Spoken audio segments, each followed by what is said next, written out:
Bonjour à toutes et à tous, bienvenue à la revue de presse du Canadien de Montréal du 4 janvier 1910, une présentation de Raconte-moi mes ancêtres. On se souvient que le 3 janvier, les différents journaux commençaient à parler du match inaugural du Canadien.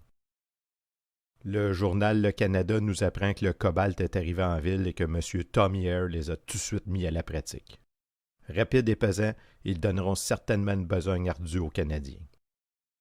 Évidemment, on nous parle aussi du Canadien, là, rien de trop nouveau. On nous annonce le choix des arbitres. Le Cobalt et le Canadien ont déjà choisi les arbitres de la rencontre. Messieurs Riley Hearn et Percival seront les arbitres du sifflet durant le match. Sinon, ailleurs dans le hockey, il y a les dépenses du club Edmonton qui seront défrayées par une souscription populaire. Parlant de souscription, il y a les joueurs des Ottawa qui ont chacun offert 100$ pour empêcher Taylor de les quitter.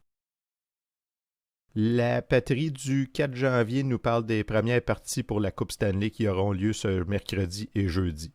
Ce sera le Galt qui affrontera les Ottawa à Ottawa. Les Ottawa, qui on le sait, seront sans les services de Fred Cyclone Taylor qui a signé pour 4000$ avec le Renfrew.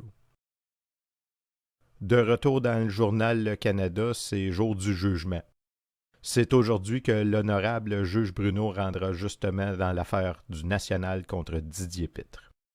Tous les sportsmen canadiens attendent la décision du tribunal avec une anxiété bien facile à comprendre. Le saut des contrats s'est pratiqué depuis quelques années dans le monde du hockey et ce justement mettra, il faut l'espérer, les choses au point. C'est demain qu'aura lieu le premier match de l'histoire du Canadien de Montréal. On a une équipe presque complète, un point d'interrogation, le cas de Pitre.